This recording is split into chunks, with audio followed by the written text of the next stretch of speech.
This might be my biggest deep dive I've ever done, and definitely the longest episode. It's something a little different. I hope you enjoy it. My first episode was on the Great Salt Lake and the early history of Lake Park and Lagoon Amusement Park. I can't tell you enough times those early episodes kill me. I tried way too hard to have a podcast voice, and I talked way too slow, and I lost my personality. But I think with everything, it takes time. I had no idea what I was doing. One day I woke up and I said, I'm gonna start a podcast. About all the equipment, I sat down to record an episode that I'd typed up, and I thought that was enough. But these stories, they deserve more than me just reading it to you like a high school essay. It has been almost a year since I started my podcast, and so I thought, why not take it back to my very first episode, the Great Salt Lake. The Great Salt Lake has always fascinated me.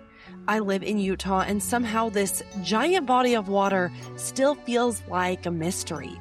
People don't really come here to visit the Great Salt Lake for vacation. Most of us have never swam in it. We drive past it, we see those insane sunsets over the water, and then just keep going. But it's always there, beautiful, strange, salty, and kind of eerie.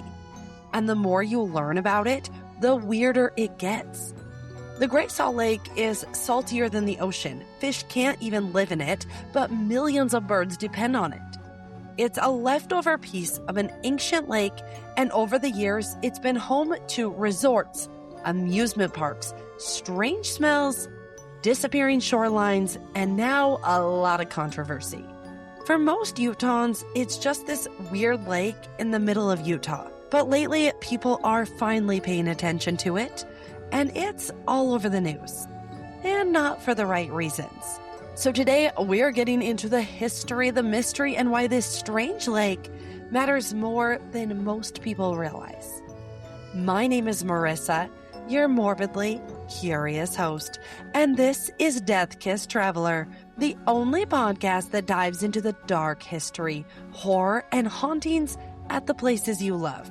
How about amusement parks, the circus, water parks, or your local county fair?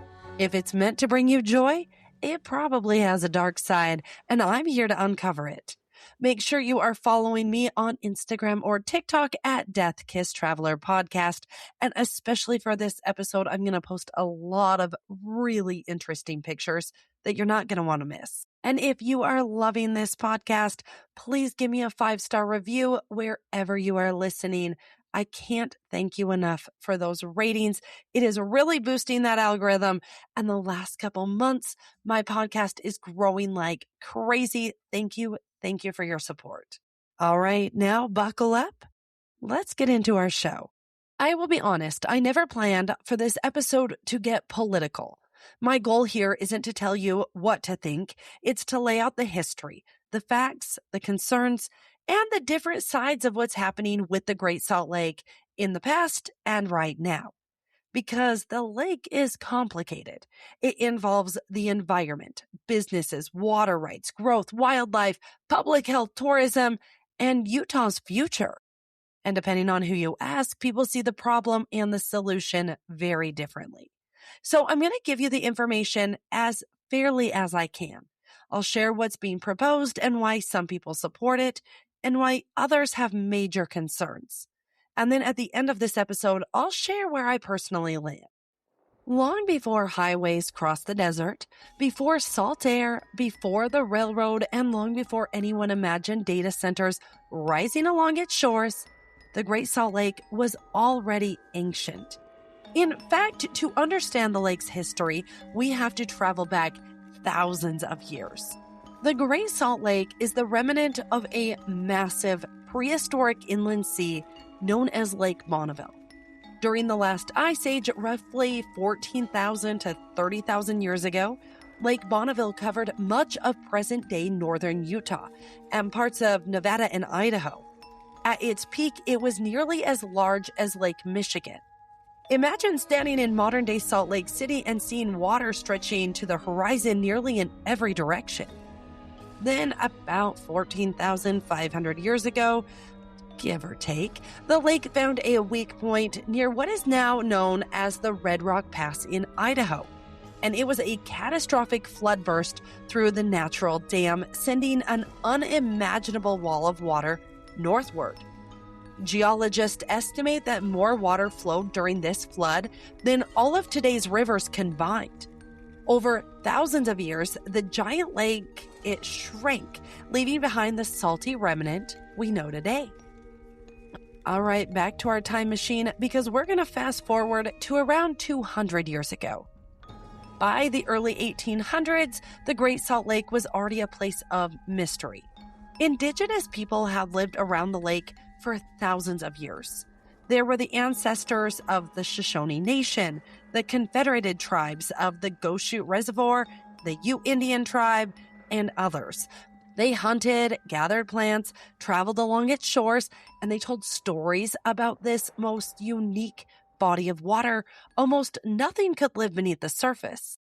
The indigenous tribes actually used the water and the surrounding hot springs for healing, wellness, and sacred cultural ceremonies.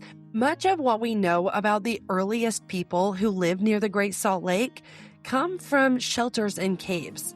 These places are dry and they're sheltered away from the wind and weather. They have scattered traces of human life.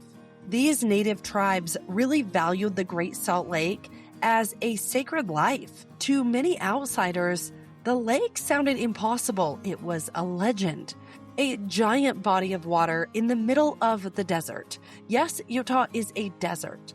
And it's so salty that people could float with no outlet flowing to the ocean. Some explorers weren't even sure it existed. Just stories. One of the first Americans to record information about the lake was the legendary mountain man and trapper, Jim Bridger. Around 1824, Bridger is said to have reached the lake while exploring the Rocky Mountains.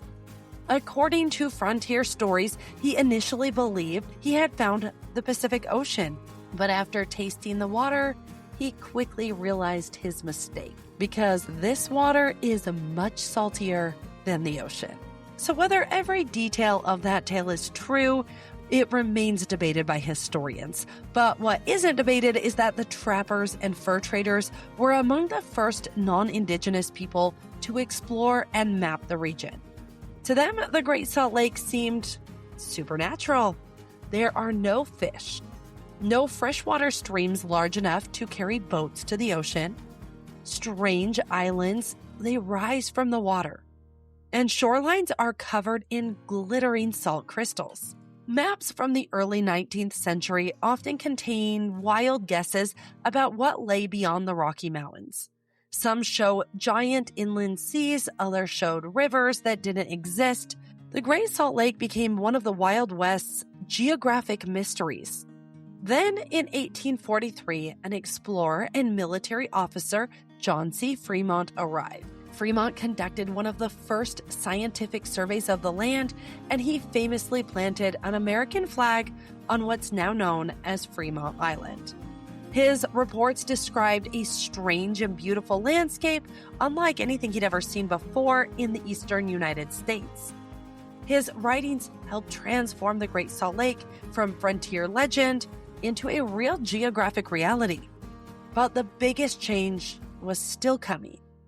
Just 4 years later, in 1847, Mormon pioneers led by Brigham Young entered the Salt Lake Valley. The lake that had once been this mysterious landmark for trappers and explorers would soon become the centerpiece of a growing settlement.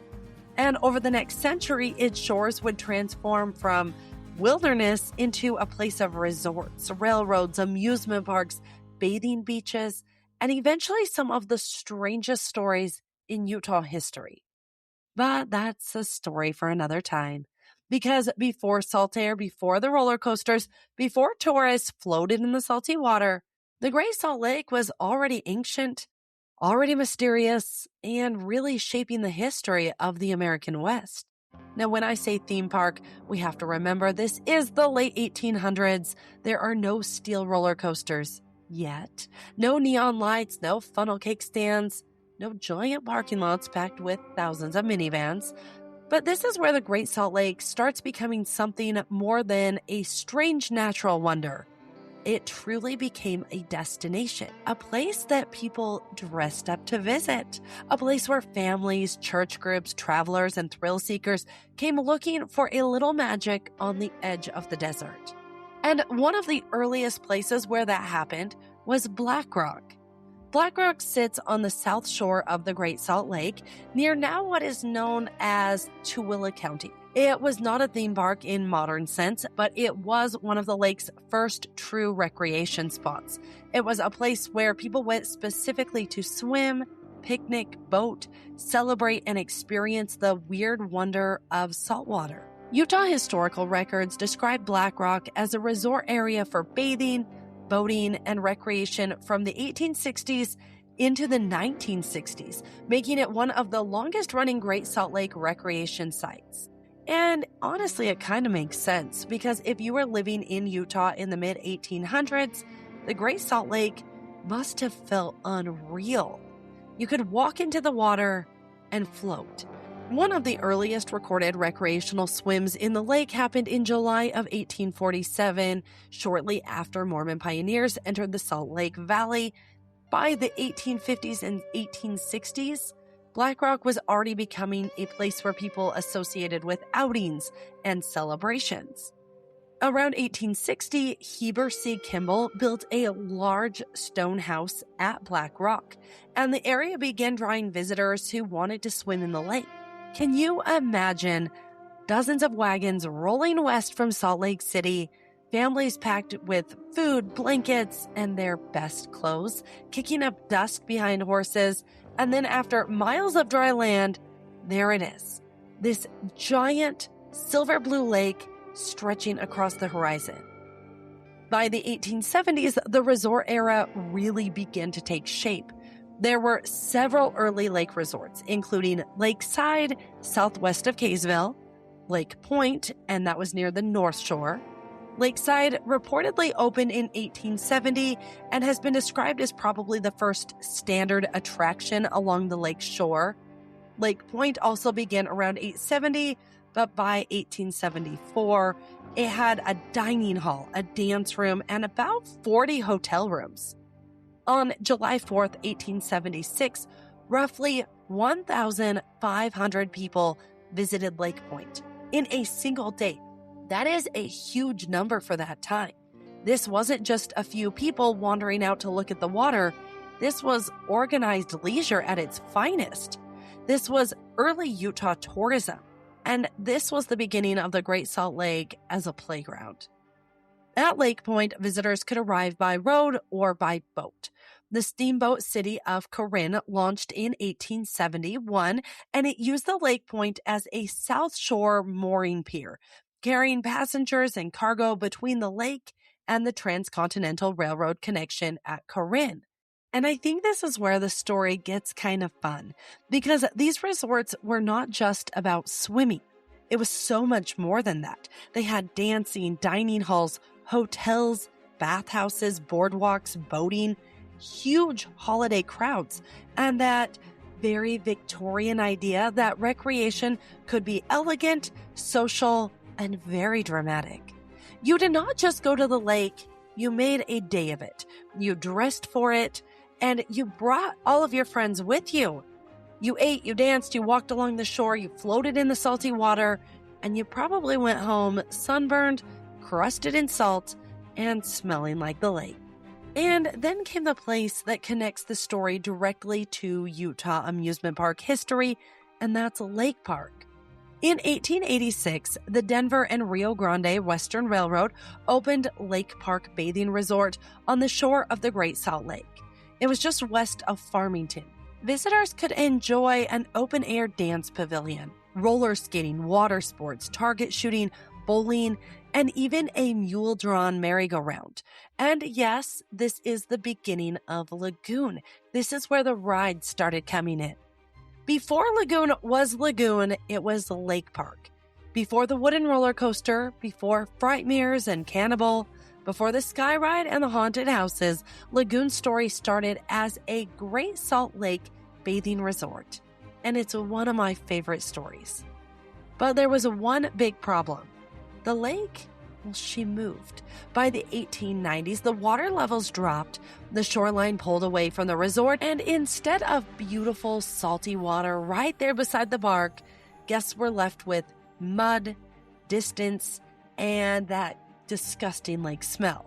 Lake Park closed after the 1985 season, and Simon Bamberger later moved parts of the resort inland to Farmington, where it has become the lagoon we know today. So in a weird way, the Great Salt Lake gave Utah one of its most famous amusement parks, and then took itself back. That's the fascinating thing about the lake. People kept trying to build entertainment on its shores.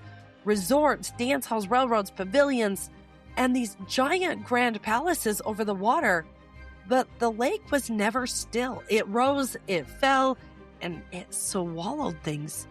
And then it really abandoned things because it left resorts stranded in mud. And it turned human dreams into ruins.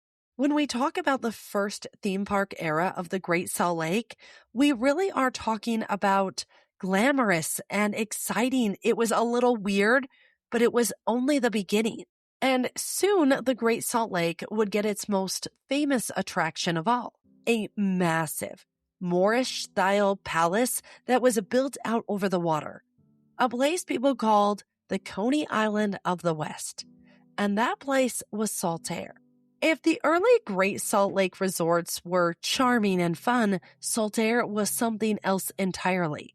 It wasn't just a beach. It wasn't a bathhouse. It was a statement. And I am going to post pictures on social media about this. It is gorgeous. It was built in 1893 on the south shore of the Great Salt Lake, about 16 miles from downtown Salt Lake City. Interesting fact, Saltair was actually created by the LDS Church as a place for wholesome recreation.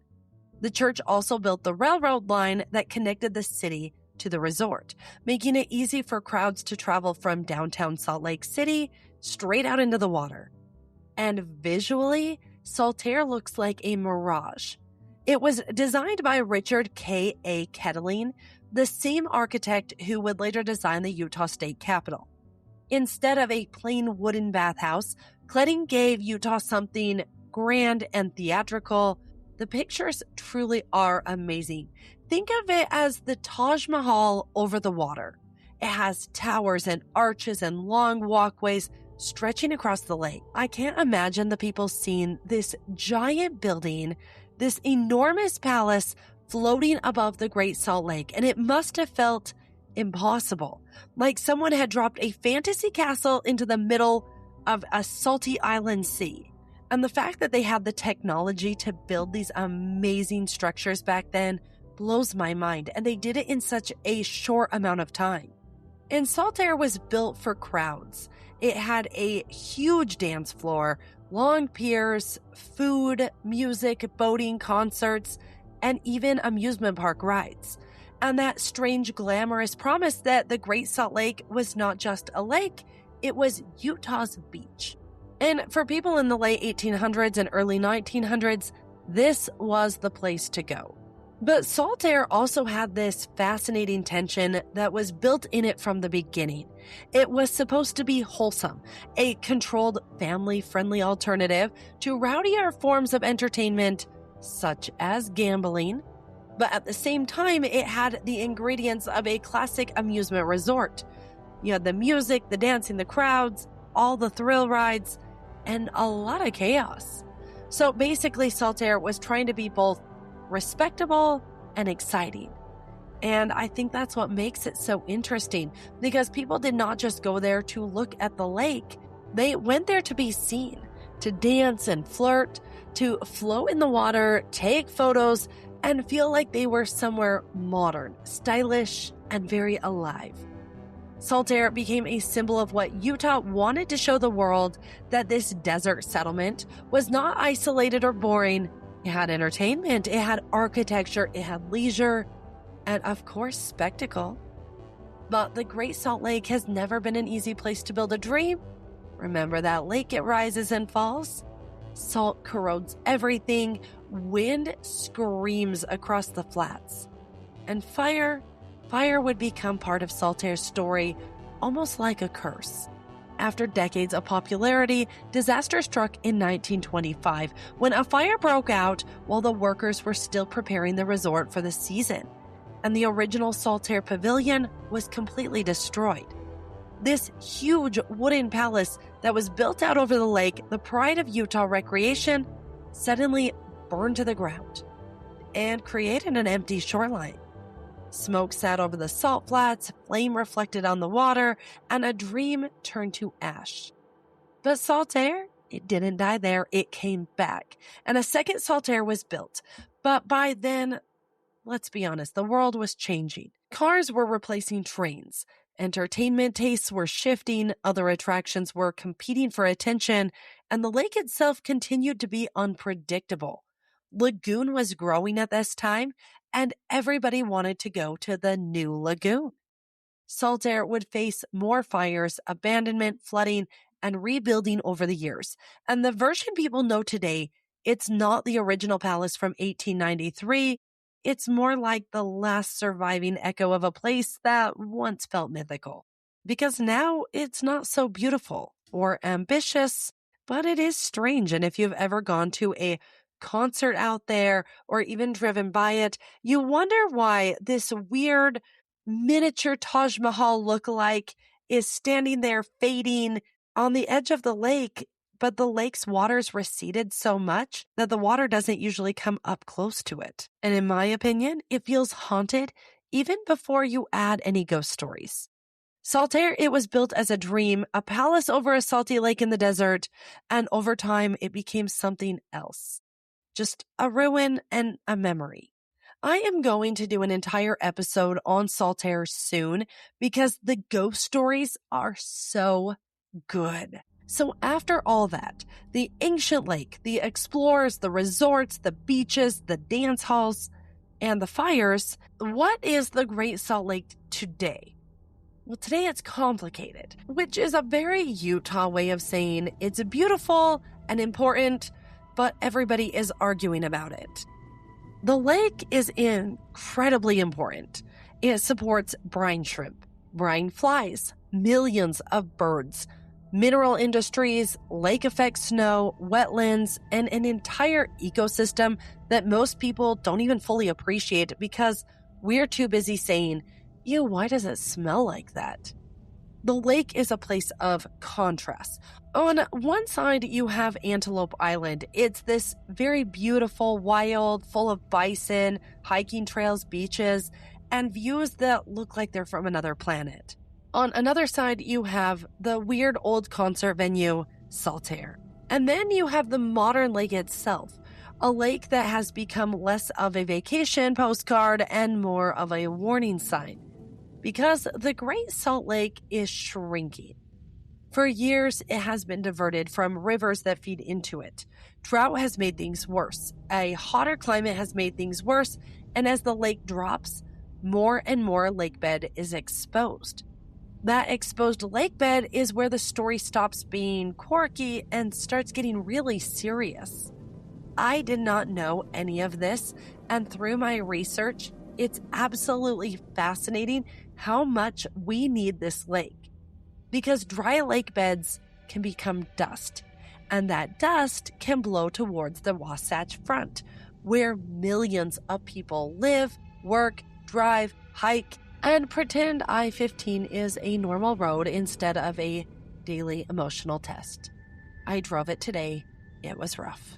Utah drivers are the worst, am I right? Scientists and state officials are studying what is in that dust because exposed Great Salt Lake sediments can contain very heavy metals like arsenic, lead, mercury, and other elements. So the concern is not just, oh, the lake is ugly now. The concern is air quality, public health, wildlife, the economy, and the future of northern Utah. Basically, the Great Salt Lake went from being advertised as this healing mineral bath to becoming the state's largest group project. And nobody likes a group project because nobody can decide on what to do. And then there's the economy. The Great Salt Lake supports industries like brine shrimp harvesting, mineral extraction, recreation and tourism. So when the lake struggles, it's not just an environmental issue, it's a money issue. And if there's one thing that gets people's attention faster than save the birds, this could get expensive, or am I going to lose money? So that shrinking shoreline is changing, and everyone is trying to figure out what happens next. And maybe that's a symbol of Utah's personality. It's beautiful, dramatic, a little salty, and occasionally toxic. And it's constantly making headlines. So after everything it's been through, Ice Age, floods, explorers, railroads, resorts, fires, floods, brine shrimp, bison, tourist concerts, and every person who has rolled down their window and immediately regretted it, maybe the lake deserves to be listened to. Because the Great Salt Lake, it's always shaped Utah. And now the question is whether Utah can save the Great Salt Lake. So when we talk about the economy, the lake is making money, like a lot of money. When experts say the Great Salt Lake contributes nearly $2 billion a year to Utah's economy, they listen. And they do not just mean that tourists are out there buying $2 billion worth of Saltair concert tickets and brine shrimp keychains. Although, honestly, a brine shrimp keychain sounds like a moneymaker. This money comes from several industries that depend on the lake, and one of the biggest is mineral extraction. The Great Salt Lake is full of very valuable minerals, and companies harvest things like salt, magnesium, sulfate, and other mineral products from the lake and its briny water. And these minerals are used in everything, from road salt to melt the snow, to fertilizer, to industrial material. Basically, the lake is not just salty, it is very useful. And then there's the brine shrimp industry. And I know brine shrimp does not sound like a major economic powerhouse. It sounds like something that could have made money back in the 90s with those sea monkey kits. But the Great Salt Lake's brine shrimp, they produce tiny eggs called cysts. And those cysts are harvested, processed, and shipped around the world as food for farmed fish and shrimp. Tiny shrimp eggs equals a global business. Very weird, very Utah. Then there is recreation and tourism. People still visit the lake for Antelope Island, some hiking, hunting, concerts at Saltair, and all of those make a little bit of money. But there's one economic piece that people don't really think about, and that's snow. The Great Salt Lake helps create the lake effect snow, which can add to Utah's famous ski conditions. The greatest snow on earth. And skiing really is a massive part of Utah's tourism identity. So yes, in a very strange way, the same lake that smells questionable in August may also be helping create the powder people are bragging about in January. And this last year, Utah didn't get a lot of snow, and it absolutely affected our tourism season. It affected the ski resorts' opening and closing dates, and a lot of ski resorts are really struggling this year. So yeah, the ski resorts get affected, but that little local ski shop that's down in the valley, well, they're also being affected too.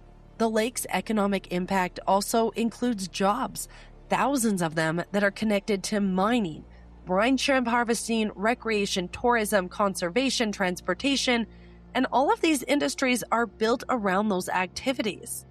So when people say, why should we care if the Great Salt Lake shrinks? The answer is not environmental, it's economic. If the lake declines, it affects the birds. It affects the air quality and our public health and ski snow, minerals, brine shrimp, and jobs and money, all of the things. The Great Salt Lake is not just a body of water, it is a true ecosystem. That lake is a weather maker, a wildlife refuge, tourist attraction, because while most of us are driving past it and wondering why this strange lake has no boats on it, the Great Salt Lake is quietly helping support a billion-dollar economy. That might be the most dramatic business model in Utah, other than those pyramid schemes that Utah is known for. I had to ask this question.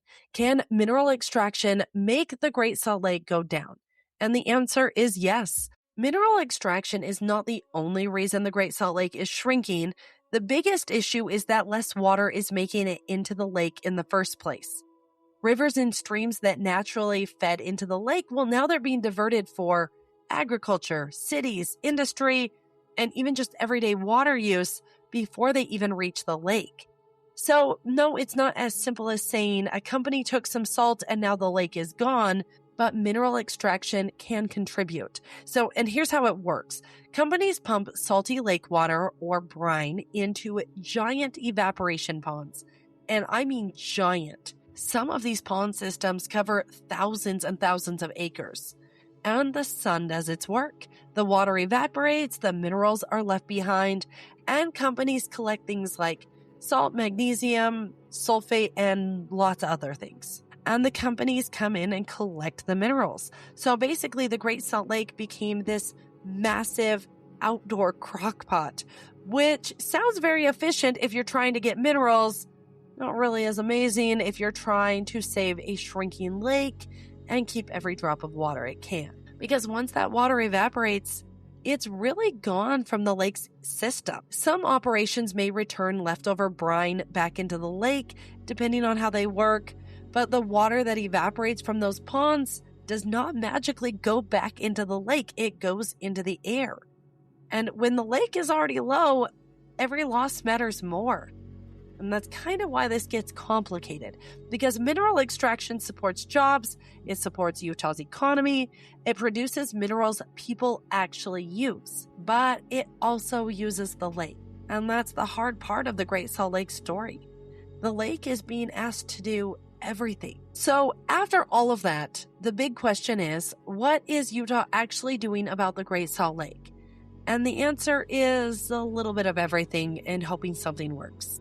Utah has been passing bills and proposing plans to get more water to the lake, but a lot of that water that would naturally flow into the Great Salt Lake is diverted, and it's for cities and lawns and industries for growth. So one major focus is making sure conserved water actually reaches the lake instead of getting used somewhere else along the way. Because, apparently you can try and save the water, but it can be used for farms, lawns, the golf course, industry, and growth, and all the things that they need water for. It's not making it to the lake. So one of the major focuses is making sure the conserved water actually reaches the lake instead of getting used somewhere else. Another idea is water leasing, where the state can work with water right holders to temporarily send water to the lake. Basically renting water for the lake, which sounds kind of ridiculous, but Western water rights are basically a board game invented by lawyers during a drought. Utah is also pushing secondary water metering, especially for outdoor watering. For years, some sprinkler systems have basically run on the honor system. They do tell you, okay, you can use this much water per year, but we all know how that goes. If it's not monitored, then 10 minutes turns into overnight. So the secondary water idea, actually, it's not a horrible idea because I do see a lot of waste here living in Utah of people that just let their water run non-stop. There are also efforts to protect wetlands, restore habitat, track industrial water use, and better understanding of the dust that comes off the exposed lake bed. The state released a Great Salt Lake strategic plan in 2024, which is kind of like a roadmap for saving the lake without starting a civil war over sprinklers. And let me tell you, people are obsessed with their lawns. It's a little intense around here. And then there are some more controversial ideas. Cloud seeding. Yes, it's real, those lines in the sky. Look on the Utah website. They are actually cloud seeding in Utah. I know it's kind of debated, but the Utah government has officially said they are cloud seeding. Pipelines, importing water, desalination, lithium extraction, and data centers. Yes, data centers. They're all over the news right now because apparently the lake survived ice age floods, pioneers, roller coasters, fires, and now it has to deal with server farms. At this point, the Great Salt Lake needs a therapist and a very long PR team, right? So what is Utah doing? Well, they are conserving water, they are leasing water, metering outdoor water, protecting wetlands, tracking industry, studying the dust, seeding the clouds, debating pipelines, asking for federal money, and trying to make sure saved water actually makes it through the maze of Western water rights. The truth is, there's not a magic fix, and the water keeps shrinking. There's no single law, pipeline, rainstorm, brine shrimp fundraiser, anything that is going to save the Great Salt Lake if we keep going the way we're going. That is going to save the Great Salt Lake. Now, let's talk about the proposal that brought the Great Salt Lake back into the headlines recently. It's the massive data center project proposed in Box Elder County. The project is called the Stratos Project, and it's planned for western Box Elder County in the Hansel Valley area, not far from the Great Salt Lake region. And when I say massive, I mean massive. The entire proposed project area is about 40,000 acres. That does not mean every single acre would be covered in buildings. State documents say most of the land would remain undeveloped, with space for things like wildlife corridors, grazing open land, and distance between facilities, but 40,000 acres is still huge. And they have recently come out and said, we're going to cut that in half, but 20,000 acres is still huge. This project is being described as a large-scale energy and technology campus.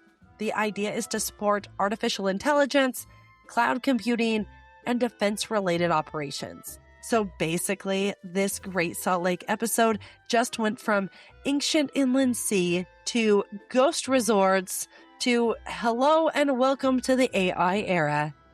I did not have brine shrimp meets artificial intelligence on my Utah history bingo card, but here we are. And I do feel like with my love of dark history and early theme parks, I do have a say in what happens to the Great Salt Lake, because that is where the original theme park started. And it's really sad at what's happening now. The project has been connected to businessman Kevin O'Leary and O'Leary Digital. He's the bald dude on Shark Tank. Supporters say the development could bring private investments, jobs, tax revenue, public infrastructure, and help the United States compete in AI and national defense technology. The energy side is one of the biggest pieces of this proposal. At full build-out, reports say the project could reach somewhere around 7.5 to 9 gigawatts of power producing capacity. That number, it's hard to picture. I don't even know what gigawatts means. So I asked, and this is why people are very concerned, because it's not like you're plugging in a big laptop. This is a giant energy project attached to a giant data center project. According to reports, the first phase has been described as including a natural gas-fired power facility with battery storage, data center buildings, and a solar array. Renderings described by KSL showed a vision of about 60 data center buildings with clusters of buildings across multiple sites, plus 3,000 acre of solar panels. So this is not a little building with servers humming quietly in the desert. This is a proposed tech and energy campus. And because it is Utah, the biggest question immediately became, how much water will it use? How much power will it need? What happens to the land? What happens to the air? And really, what does this mean for the Great Salt Lake? The water question is especially sensitive because the Great Salt Lake, it's already struggling. We have been told that water levels have significantly dropped. I'm going to put up a map.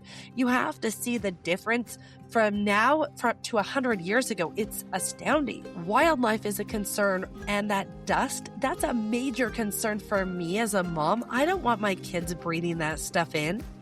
People are already arguing over how much water should go to farms, cities, industry, lawns, minerals, and stay in the lake itself. So when a huge data center proposal shows up in the Great Salt Lake, people understandably are like, excuse me, why are we currently rationing our emotional support sprinklers. We have been told for years on how much water we can use.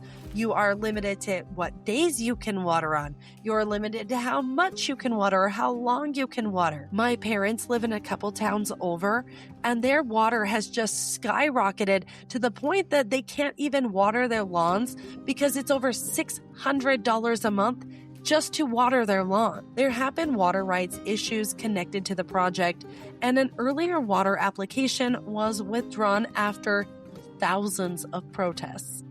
A later application was much smaller, reportedly involving water from a spring in Hansel Valley. Project representatives had said some water would be used in a closed-loop system, meaning the data center cooling system would reuse water instead of constantly consuming new water. But there is still a lot of worry even with that, and there is really no public details about long-term water use. And that's really the heart of the controversy. Supporters are saying this could mean jobs and investments and infrastructure, national security, and America staying competitive in AI. Opponents are saying this is too big, too fast, too close to a fragile ecosystem, and there are still too many unanswered questions about water, air quality, wildlife, heat power, and public oversight. Box Elder County commissioners approved the Stratus project, and they approved it to move forward in May of 2026 after the Military Installation Development Authority had approved the project in the area in April. They could have said no, but state documents say that does not mean the entire project is fully approved just yet or is ready to build. It still has to go through more planning and permitting and public comment. And that includes reviews related to air quality, drinking water, water quality, water rights, and wildlife impact. So right now, it's not a finished data center. It's just a proposed project moving through a very controversial approved and permitting process. And people on both sides, Republican and Democrat, are coming together fighting against this. The backlash has been loud. Residents and environmental groups have really raised concerns. Hundreds and thousands of people have been protesting. Critics say the public process moved too quickly and that Utah needs more transparency before allowing something this large to move forward.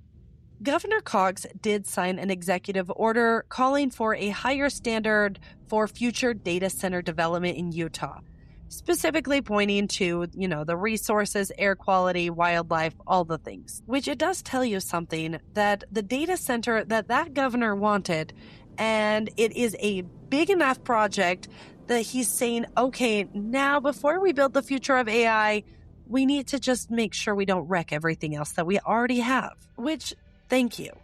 But honestly, I don't trust it. Utah Senate President Stuart Adams reportedly asked for the project to be reduced by 75%.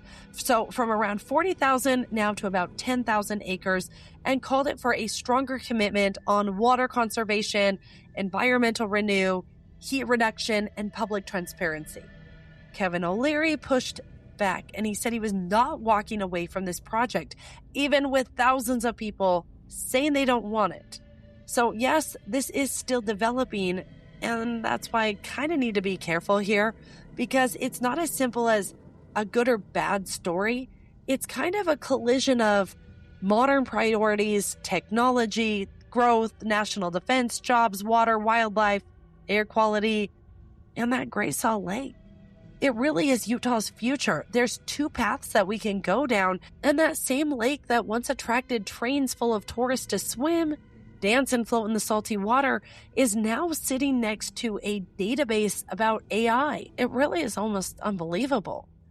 The Great Salt Lake went from this ancient Lake Bonneville to a pioneer mystery to a beautiful beach resort, and now to fight over one of the largest proposed data center campuses in the world. Honestly, this lake has a range, doesn't it? So how would Utah power a data center this huge? Honestly, probably natural gas, at least at first. Box Elder County says the Stratos project would generate its own power on site using natural gas from the nearby Ruby pipeline. Developers have also mentioned solar, batteries, wind, and future energy options, but a data center this large needs power 24/7. And yes, the 3,000-acre solar farm, it will help, but the servers do not clock out when the sun goes down, so they need something more. There's also talk of a proposed nuclear power plant nearby, but that would likely come later. And I actually think it has been approved, but the data center is expected to be finished before the nuclear power plant. So for now, the backbone appears to be natural gas, which is why people are raising concerns about air quality, emissions, heat, and how much this project would affect the communities around it. One of the claims that I keep seeing was that Governor Cox cut taxes for the data center. The proposed Stratos data center has reportedly been tied to major tax incentives through MIDA, the Military Installation Development Authority, and those incentives have been reported to include reducing the energy use tax from 6% to 5% and rebating 80% of property tax revenue generated by the development back to the developer. Wouldn't that be nice as a normal citizen? I would love my taxes to be cut from 6 to 0.5%. And a rebate of 80%? Yes, please. So no, it may not be as simple as Governor Cox personally signing a one-line tax cut that says, please give Kevin O'Leary a deal. But honestly, for me and regular Utahns, it kind of feels like the same thing, doesn't it? Because while everyday people are being told to conserve water, pay rising utility bills, worry about air quality, and watch the Great Salt Lake shrink, a massive data center project is reportedly being offered tax breaks and incentives that most normal Utah businesses and families would never see. And that's why people feel like they're getting completely screwed. The public is being asked to accept the risk, more demand for power, more pressure on land and water, more questions about air quality, and more strain on communities near the project. But the developer gets the deal. And Utah residents are left asking, wait, why are we subsidizing a billionaire-backed data center while we're being told the lake is in a crisis, we don't have enough water, and we have to conserve energy? Supporters will say this project could bring jobs, investments, infrastructure, and national security benefits, and that may be part of the argument. But the critics are asking a very fair question. If this project is so profitable and so important, why do they need huge tax incentives in the first place? And why should Utahns be the one absorbing the long-term risks while the developer gets the short-term benefits? So whether you call it a tax cut, a tax incentive, a rebate, or an economic development tool, the result sounds pretty similar to a lot of residents. A powerful developer gets a sweetheart deal, and regular Utahns are expected to trust that it'll just all work out. And after everything happening with the Great Salt Lake and air quality and rising costs, I think people have a right to be skeptical. So how much water would the Stratos data center actually use? And this is where it gets annoying because the answer is we don't really know yet, which sounds comforting until you remember this project is massive. It's built in phases, and we still don't have one clear public answer to the question Utahns actually care about. How much water will this thing actually use when it's fully built? Because they say they plan on using a closed-loop, cool drying system, which means less water than traditional data centers. Great, love that for them.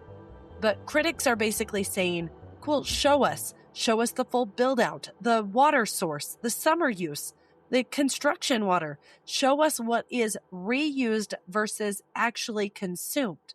And show us why Utah should trust a giant AI campus near a region already stressed by drought and shrinking the Great Salt Lake. Because data centers can use very little water, but they can also use a shocking amount. And some large facilities use hundreds of thousands, even millions of gallons a day, depending on how they are cooled. So when a developer says, don't worry, it'll be low water, the correct response is not an automatic panic, but it's definitely something that we can't just blindly trust. So our correct response should be put the receipts on the table. Because Utahns have spent thousands of years being told to conserve, rip out your grass, water less, shorten your showers, and really care about the lake. I remember as a kid, there was a huge push in Utah to not let your water run the entire time you were brushing your teeth. You were supposed to rinse your toothbrush, brush your teeth, turn off the water. So it is kind of interesting that 35 years later, we're still worrying about water. So when a massive data center shows up and says, trust us, people are understandably skeptics. Another question people are asking is, would the data center actually make Utah hotter? Not the whole state in some movie villain laser beam from the sky kind of way, but locally around the valley, yeah, it is a real concern. Data centers use massive amounts of electricity, and almost all of that eventually turns into heat. The servers run, the cooling systems run, the equipment runs, and all the heat has to go somewhere. It doesn't just magically disappear because someone called it the cloud, which, by the way, is the most misleading name ever. The cloud is not fluffy, it's not peaceful. The cloud is not floating above us wearing a halo. The cloud is giant buildings full of servers, fans, wires, cooling systems, backup equipment, and apparently enough heat to make people in Box Elder County say, should we be concerned? The proposed Stratus project has been reported at full build-out as needing up to 9 gigawatts of power. And that's enormous. And so when someone uses that much energy, it's going to release a lot of heat. Critics really worry it could create a local heat island effect, basically turning the area around the facility into a giant industrial hotspot in the desert. Which is perfect because when you think of Utah, I definitely think, you know what, this desert needs? More heat. Some preliminary estimates have warned temperatures near the project could rise by a few degrees during the day and possibly more at night. People deserve real answers. Where does the heat go? What happens in the summer? What happens at night? What happens at full build-out? And who is actually measuring this before Utah says yes to the project? And heat isn't the only concern, because people are also worried about noise and light pollution. Because Hansel Valley is not downtown Salt Lake. It's very rural. It's quiet. It's dark. There kind of is nothing else out there. But a data center this size is not just one clean building of full computers and it's not quietly minding its own business. The cooling systems, the fans, the backup generators, transformers, security lights, construction traffic, maintenance vehicles, and huge buildings running all day and all night. Basically, it's a very expensive computer neighborhood, and computer neighborhoods are not quiet neighborhoods. There is a steady hum that might not sound like a big deal in the city, but in a quiet desert valley, it changes the entire feeling of the place. Same with light. You have these roads, these buildings, parking areas, security zones, and equipment yards all needing light. And even if developers promise dark sky standards, people are still asking, how bright is it going to be? How loud is it going to be? How many acres will be lit up? And how much glow will be visible at night? And are we just talking about phase 1 or the final giant robot campus version? Because this region is not empty just because it looks empty. So when people question the heat, the noise, and the light from the project, they're not just being dramatic. They're asking what Utah is giving up. The quiet, the darkness, the wildlife, the rural character, the night sky. Because once those things are gone, then it's hard to get back. And when the lake is already fighting for water, birds, and air quality, survival, trust us, can't be good enough. Okay, now let's talk about the wildlife, because one of the biggest mistakes people make with the Great Salt Lake region is looking at that open space and thinking, well, nothing is out there. Wrong, very wrong. The Great Salt Lake may look empty from the freeway, but ecologically, it's one of the most important places in the West. It's not just water, it's wetlands, mudflats, marshes, islands, shorelines, open desert, springs, and habitat. A lot of habitat. And the food chain here, it's honestly kind of hilarious because the stars of the Great Salt Lake are not exactly glamorous. It's those brine shrimp and brine flies. Those tiny shrimp and tiny flies, they help feed millions of migratory birds that stop at the lake to eat, rest, breed, and survive. So while humans are standing there going, ew, why are there so many flies? The birds are basically saying, this is a 5-star buffet. Please respect the establishment. And that's why a lot of wildlife groups and residents are watching the proposed data center closely, because the concern is not just one building, it's the whole footprint. The roads, the power lines, construction, noise, lights, heat, water use, air quality, and of course, habitat disruption.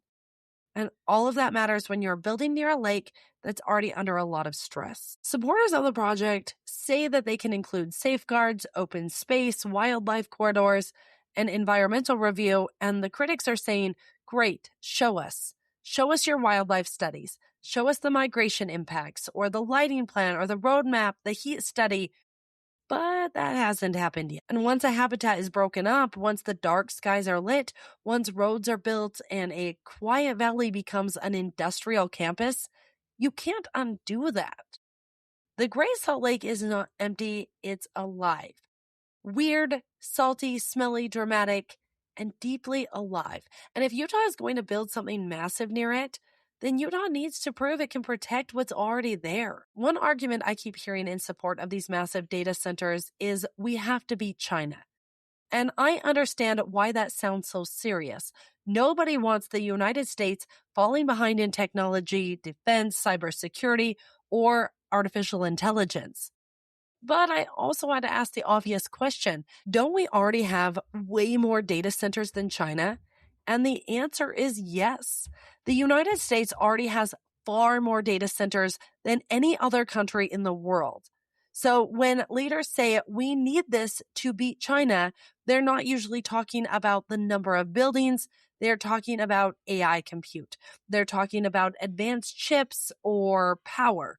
They are talking about who controls the next generation of artificial intelligence. A regular data center or a massive AI supercomputing campus, they really aren't the same thing. AI facilities can require enormous amounts of electricity, cooling, land, and infrastructure. So the argument from supporters is that America needs more high-powered AI infrastructure here at home, so we're not dependent on other countries, and so China doesn't take the lead.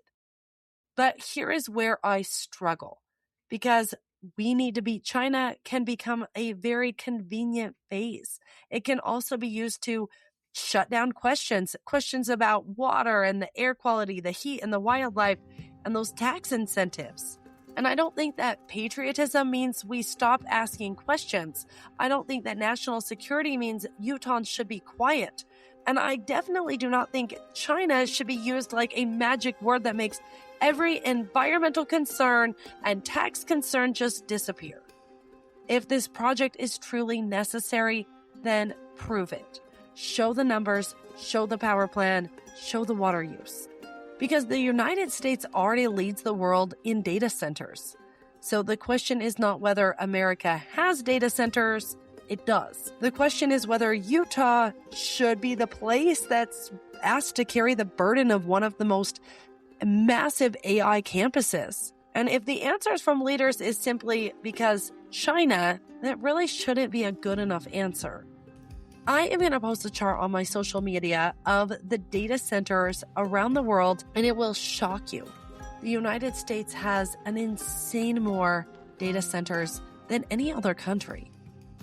So after looking at all of this, the history of the Great Salt Lake, what it used to be, what it is now, and what is being proposed near it, I want to be clear about where I personally stand if it's not already clear. I live in Utah. This is my home. And I do not want this data center. I don't want it near the Great Salt Lake. I don't want it pushed through before the public feels truly heard. And I don't want Utahns to be told to conserve water, worry about the lake, pull out grass, pay rising bills, and protect the environment, while massive projects get special treatment, tax incentives, and a fast-tracked approval. That doesn't sit right with me, and honestly, I'm kind of angry. I'm angry because it feels like the people who live here are not being listened to. Utahns are asking valid questions. How much water will it use? How much power will it need? What happens to the heat? What happens to the wildlife and the night sky, the air quality, and of course the Great Salt Lake? But most importantly, who is going to benefit from this? Because from where I'm standing, it feels like regular people like me are being asked to take the risk while powerful people get the reward. And I'm tired of that. I'm tired of politicians saying they care about the Great Salt Lake while supporting projects that could put more pressure on the land. I'm tired of public concern being treated like an inconvenience. And I'm tired of Utah growing in a way that feels like it benefits developers first and residents second. And I am really tired of being told, don't worry, we have safeguards, when people ask questions, but we don't have answers. I want to make this clear. I'm actually not Republican or Democrat. I am a registered independent. I truly am not an environmentalist, and I'm not against technology or jobs or progress. But I just don't think that progress should mean ignoring the people who live here. Progress should not mean gambling on water in a desert. It really shouldn't mean putting a massive industrial project near one of the most fragile and important ecosystems in the West. And progress should not mean handing out special deals while everyday Utahns are told to sacrifice. The Great Salt Lake, it's in trouble. We know that. We have seen the exposed lake bed. We have heard the warnings about the dust. We know the lake matters for birds and brine shrimp, snow, air quality, public health, and Utah's economy. So why in the middle of all of that are we even considering a project this massive without overwhelming public trust and transparency? To me, the answer should be no. Not maybe, not we'll figure it out later, not trust us. No. If Utah leaders want people to believe they are serious about saving the Great Salt Lake, then they need to start acting like it. They need to listen to the residents, and they need to protect the lake. They need to stop treating rural communities like blank spaces on a development map. And they need to remember that Utah does not belong to billionaires, developers, or political insiders. It belongs to the people who live here. It belongs to our kids. It belongs to the wildlife and the future. And I don't think we should sacrifice any of that for a data center. What I worry about is that people living near data centers have complained about constant humming from fans, cooling system, generators, and electrical equipment. It's not a dramatic, explosive noise, not a rock concert, more like a low, never-ending mechanical buzz, which would probably drive me insane. Which I think honestly might be worse, because at least a rock concert ends. A forever buzz would drive anyone insane. Some residents near data centers have reported headaches, sleep problems, nausea, feeling like they can't escape the sound. Imagine moving somewhere rural for a place of peace and quiet, and then one day the cloud moves in next door and it starts vibrating. In some places, communities are asking why data centers get huge water access while residents are being told to conserve. And that sounds very familiar for Utah, right? But there's all these videos of people coming and saying the data center was built next to us, and they turn on their tap and they're like, look, we have no water. And some communities have seen a huge increase in their own electric bill because the data centers are quietly handing their bill to the residents, which seems totally unreasonable. If your giant robot warehouse needs its own power universe, maybe grandma's utility bill should not be the crowdfunding source. And to me, the weirdest part of all of this is these projects don't bring a ton of long-term local jobs. There may be construction jobs at first, but once the building is running, data centers can be highly automated.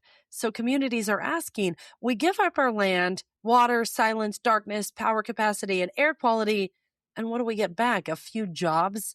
They're saying maybe 40 jobs? A bigger tax break? Nope. but we get that hum, some blinking lights, and a promise. And this is why optimism is growing across the country. It's not just Utah. People are not necessarily anti-technology. We're just all sick of being treated like we're too dumb to ask questions. All we want is transparency and then some limits. We'd like to see some studies or some enforceable rules. We want to know what happens at full build out and not just what happens at phase 1. So this is what makes the Great Salt Lake fascinating to me. Because when we talk about amusement parks, old resorts, boardwalks, and forgotten attractions, we're usually talking about places people built because they believed the future was going to be bigger, brighter, louder, and more exciting. Saltair was supposed to be that. A place on the lake. A place where people came to dance and swim, ride rides, take the train over the water, and believe they were standing at the edge of something magical. But the Great Salt Lake has always had a way of reminding people that nature doesn't really care how pretty your plants are. The water rises, disappears, the shoreline moves, the storms come in, buildings burn, crowds leave, and eventually the thing that was supposed to last forever becomes a ghost story. And now here we are again. Different century, different dream. Not dance halls, data centers, nuclear plants, pipelines, power plants, industrial campuses, big promises, big money, big words like innovation and future. But underneath all of that, it's still the same lake. Still strange and salty, still beautiful and fragile, and refusing to be easily controlled. And maybe that is the lesson. Utah has always tried to build big things around the Great Salt Lake. Some were fun, some were strange, some were ambitious, and some were disastrous. And now they're just a lot of stories we tell. So before we build the next big thing on its edge, maybe we should ask a simple question. Are we creating the future?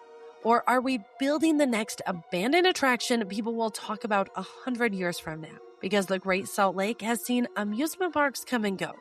It has seen resorts rise and fall. It has swallowed dreams, exposed mistakes, and turned human confidence into ruins on the shoreline. And if we're not careful, this next chapter may not be remembered as progress. It may be remembered as the moment Utah looked at one of its strangest, most important natural wonders and decided the view was less valuable than the project. And that would be one haunting story. But unlike the old amusement parks on the lake, this one is not history yet. There is so much more to this story. I want you to go and do your own research on this. I have spent hours and hours making sure that I give you the correct and up-to-date information on this new data center and on the old history of the lake. Do your own research, make your own opinion on it, and stand up for what you believe in. I want to know, are you opposed to this data center or are you for it? Tell me in the comments. Is it a good thing or a bad thing? Is there something I've missed? Please tell me. I would love to know your opinion on it. Next week, we are going back to the amusement parks. I have some pretty amazing stories to tell you. You will not want to miss next week's episode. Hit that subscribe button, leave me a comment, follow me on social media, and I will see you next week, my spooky travelers. This episode is written, researched, and recorded by me, Marissa. Produced by Sunkissed Traveler, the travel agency that takes the stress out of planning a vacation and takes you to places like the Caribbean, a cruise. How about a trip to Utah? I know you're going to love it here. The skiing is amazing. See show notes for details or visit sun-kissedtraveler.com. And I know this episode was a little long, but I have another podcast that I know you're going to love. Hey, you ever get that feeling there's something in the dark watching you? If you're like me, you can't look away. That's why I want to tell you about Creepy Shit. It's the podcast that dives into the strange, the haunted, the downright unholy, true crime that never got answers, folklore that refuses to die, and stories that cling to you long after you're done listening. Every week you're invited to sit by the fire with the rest of us creepers and hear something you'll want to share in a hushed voice. So if you're ready to explore things that might go bump in the night and things that don't make a sound at all, subscribe to Creepy Shit Podcast wherever you get your podcasts. Join us. We've been waiting for you.